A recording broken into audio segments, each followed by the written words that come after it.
สบายดีท่านผู้ชมเนาะถือว่าคลิปนี้ก็มาอัปเดตพี่น้องเลยเนาะก็ถือว่ารายละเอียดนั้นเนาะก็ถือว่าลงทางซองใหญ่พี่น้องอันนี้ซองซ้ำห้องเขาก็จะมีรายเวียกเนาะโดยมีการอนามัย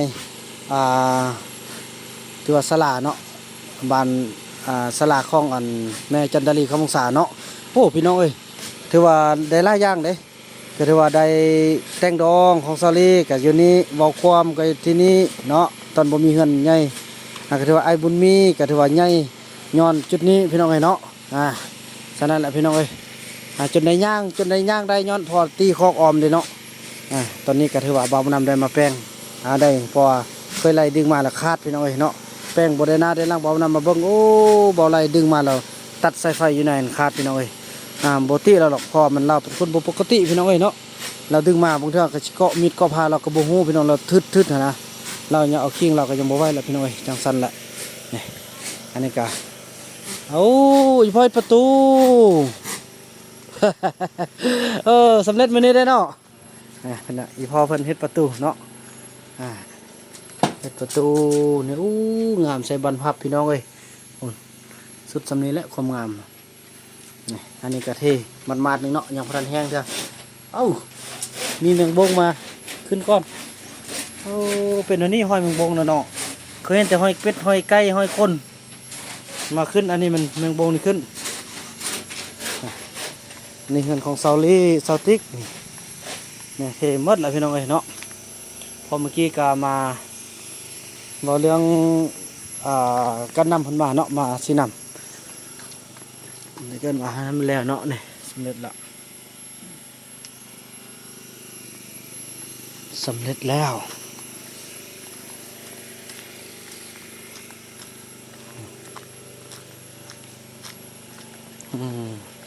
หลังที่3บัดนี้อนามัยเบิ่งกันพี่น้องเอ้ยมันก็สิอนามัยนี้มื้ออื่นก็จะมีทางอันนั้นเนาะทางบ้านเฮาพี่น้องสาวนุ่มยังต่างเนาะย่อมีแมงบงนี่หลายแท้ว่ะไม่แมงบงอันนี้มาช่วยในการที่ว่านั่นนะพี่น้องเนาะจัดโต๊ะจัดตั้งนี่ก็แล้วเรียบร้อยแล้วท่านี้ก็ถือว่าแล้วเนาะไปดูทางลุ่มพิบาทนี่กัดขุดอันคลองน้ำเขาจะเล่งใส่น้ำมาพี่น้องเลยต่อเข้าห้องน้ำเนาะอัปเดตพี่น้องเลยเนาะตัวคลิปนี้อัปเดตทันเหตุการณ์เด้อพี่น้องเนาะทันเหตุการณ์พี่น้องเนาะก็ถือว่าเข้าให้เบาเตียงทองกะ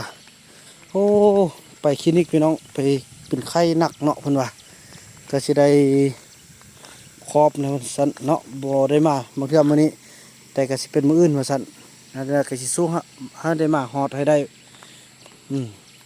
นี่อันนี้ก็ถือว่าขุดท่อฟังมาแล้วเนาะบ่อันใส่น้ำคือเก่าบ่ใส่บ่มีอัดเนาะมันบ่เบ่งต้องให้มันมีอันอัดก่อนจึงทมได้บ่นั่นละอัดพุ่นแล้วดีอันนี้บ่เหี้ยแล้วติบ่เหี้ยแล้วรูดแล้วนั่นน่ะมันรูดที่ลาเซอร์มันก็ได้เลยมันบ่ได้สักเก้าจักอันดิบ่ได้สักเก้าจักอันเถอะบางซั่นมอดก่อนมอดก็คือว่าเนาะมอดสักเก้าแล้วเวลาดันแฮงมันก็รุดนี่ค่อยสักเก้านี่ห้องน้ำเฮาเปิดใช้ตลอดเด้ไปดับมันสักเก้าอันมันมีตัวปิดเนี่ยเวลาอ่อนก็ว่าเนี่ยปิดตัวนั้นนะ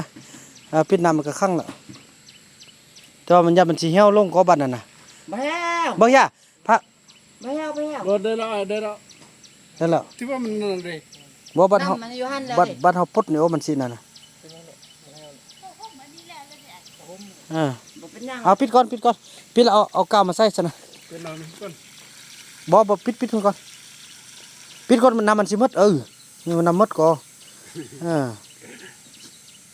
แล้วตัวใดนี่ตัวมันเก่าได้ทอดก็ทอดหมดแน่เนาะบ่เก่าลีๆนะบางคำมันเก่าเมื่อกี้จะปลาถ้ามันแห้งดีๆก่อนเด้อ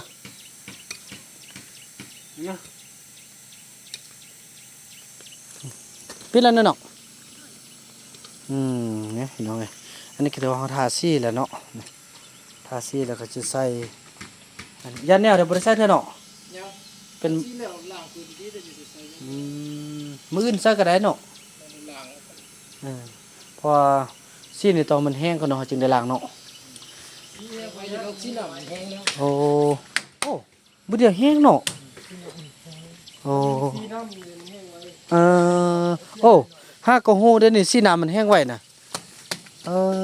นี่พี่น้องเอ้ยเอาสีข้าวใส่เคยไล่เพิ่นมักเนาะจังซี่ไล่เฮือนก็ทำผู้อยู่พี่น้องเอ้ยเนาะขนาดเอาเมียก็ยังทำผู้มักพี่น้องเอ้ยเรื่องผู้เศร้าก็ทำผู้มักคือกันสีข้าวเนาะ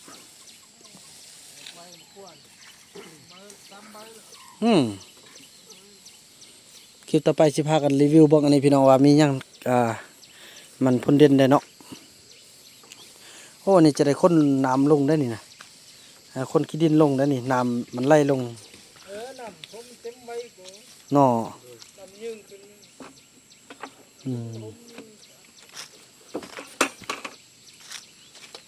โอ้จังได้พวกท่านทั้งหลายนี่อ้าวอันนี้นะโอ้อันนี้จะเป็นอันนี้อีหย่อ มันคัน โบแล้วมันออกโอ้มันเข้าลืมตอกตีบังตอกไหมดูเนี่ย ตอกยุดแต่ว่ามัน แป้งเนาะเกี่ยวก็ได้เริ่มแป้นแล้วเดิทางในนี่มักลินใหม่เฮาก็ใหญ่แล้วนี่ก็เริ่มแป้นแล้วโอ้ไก่นี่เพียคือสิคมดีขนาดแหละกินอันผักมะละแม่จนเกลียงหมดเลยพุ่นคมดีสุดแหละมื้อนึงก็เกลียงหมดแล้วนี่โอ้คัก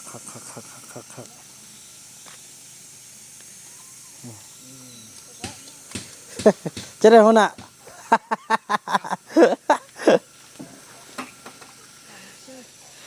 แห้งไล่ขึ้นกระมคอจนหักโอ้อันนี้ผ้าพุโตะเด้เฮาอันนั้นบัดนั้นยกไว้คนเด้อยกไว้นี่ตัวอันนี้ก็นั่งลงสีขอให้เบาเตียงสุขภาพแข็งแรงเด้อตั้งใจสิเดินมาแล้วเนาะบ่ท่านั้นเอาผ้าเช็ดมันแห้งซื่อ ฝนน่ะมั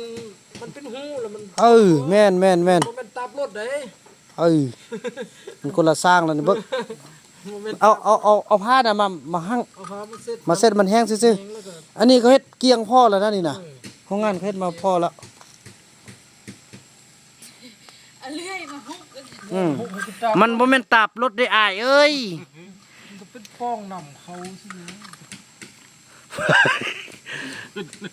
สร้างเฮือนบ้านนาแวนเว้ยอันนี้ที่สร้างเฮือนบ้านนาแวนน่ะได้กินเงินแล้วลาบ่ได้เสียแล้วเดี๋ยวนี้ บ้าหัวหน้าแต่ไม่ได้ก็ได้เลยนะตามไปนี่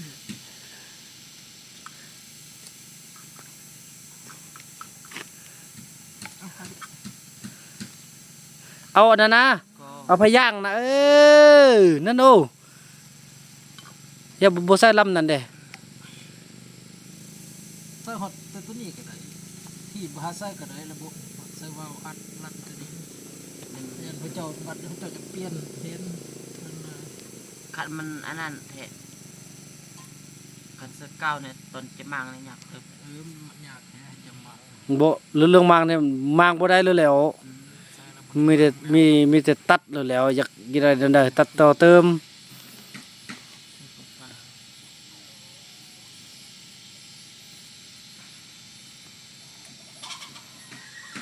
สั่น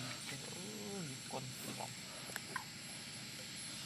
นี่สร้างบ้านนาแวนเว้ย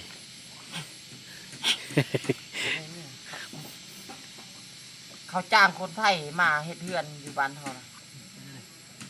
สุดท้ายบ้านตะเฮา3 คนได้กินค่ะ เฮ้ย ได้ปะได้ แล้วมาแต่ไทยเป็นจังได๋ เอาเขาเมาอันหัวหน้าคุมเขามันผู้หญิงเลยมาเฮ็ดเฮือนอัดโอ้ แบบออกห้องน้ำปูนเท่ามี3คนไปเฮ็ด26 ล้าน11 มื้อแล้วเลย อืม ไปซ่อมมือเข้าได้ ไปซ่อมมือเข้า เขาตัดหลังคา เป็นโลเล่มแต่แนวมันสิแล้วเขาเฮ็ดจนสิล่มสิตายจนแต่เองไปซ่อมซื่อ เจ้าของมันสร้างหนอเอาเขาว่าเขาเฮ็ดบ่ได้ เขาทอดเขาไปงับ11 มื้อแล้วได้เงินฟรี เลยเอาแต่เงินเขาซื้อ เขาซื้อเหล้าซอง ๆนั่งโอ้นั่งลงมันยืนมันก็ยากนั่งลงเหล้ามือหนึง2ป่อง2ป่อง ยับ สะทงขึ้น ยับไปหม้อตึม ได้แล้วสลายเป่งบ่ออกว่า เอ้ยมีแต่สร้างหน้าแว่นแล้วบ่ออก ภาษามันหิน สายา ฮอดนี่ระบบวาล์วมันอัดลัดอะไรกันแล้วว่าถ้าจะเปิดก็ได้ สายานี่มันใส่จกเด้นี่นะใส่จกเซาลีนใส่เจ๊อีก ใส่จกกับใส่เจ๊เจอกัน ใส่มือเลยมันบ่ไหล เอ้าเมื่อกี้มันจับผ้าได้จับมีดบางได้มันกูใส่น่ะเท่าเป็นผู้คนเครื่อง พาเล่าแหละตัด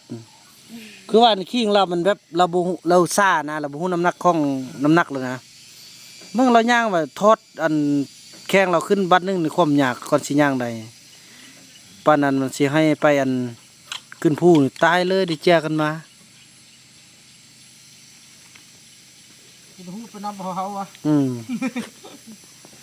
เขาได้เจียเลยอีคิงเจียนี่มาเลย มันจะว่ามันผู้อื่นตึกบ่มีเพื่อเราจับ อันนี้นี่จะได้ปลูกตลอดเลยปลูกกันยำแรงพุ่นแหละได้ใส่ตลอดน่ะยามฝนน่ะก็เขาก็จะได้บาได้เนาะ มือลุยมันเลยสร้างรุ่นใหม่ ต่อน้ำเข้าห้องน้ำพี่น้องมื้อนี้ ในคนไทยเห็นนี่คิดว่าโอ้สร้างคนลาวเลยมือลุยเลยจกใส่จกอะไร ใส่จก อันนี้มันใส่เจ๊ เขา เออ รุ่นเอาอันตัวนั้ เอา น ใส่จกคือกันอันนี้ก็ได้ก็เอิ้นใส่จกเนาะเสียดายมักอีติก็เอิ้นใส่จกน่ะอย่าเป็นแล้วเนาะมันความจริงเด้เนาะ เขามันมีตัวนั้น ใส่จก แล้วบ้านนี้ที่นี่ใช่หรอวะอย่างที่ดีเนาะ เฮาจะได้ซอกข้อต้นต่อไปพุ่นได้เนาะต่อไปห้องน้ำได้ในบัดนี้เนาะ อันนี้เขาต้องงออันนี้กันเลย เวลาตัดหญ้าเวลาย่างมาเบิ่งดีๆดีแท้ก็สิได้พาฟังหั่นแหละ จักเห็ดแต่ข้อมเปาะ อืม ดูทะยุ เอายังเฮ็ดบ่ฮะเอายางพารานี่เมื่อแล้วสำเร็จที่ว่าการต่อน้ำ ก็มันนี่ ต่อท่อเนาะ เอาเขาต้องงอมาใส่นี่ตัวนึงแล้วก็พอ อืม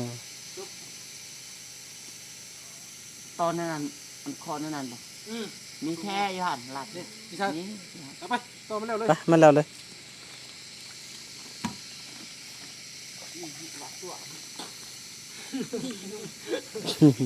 ใส่ เจ้าก็รู้ว่ามีเนี่ยนะ ใส่ บ่มีกับเจ้าตัวอันนี้ ใส่จกน้องนกอยากจวบบ่ใส่จกน่ะน้องนกมักใส่จกหรือใส่แหน่ บทสอง เฮ้ยน้องนกฮะมักใส่จกหรือใส่แหน่เอ้ยซาลี่เด้อดินี่ก็สิสงสัยจะมักอันใส่เดียวหันใส่แจ๊ะ เอ้ยซาลี่เด้อ เฮ้ย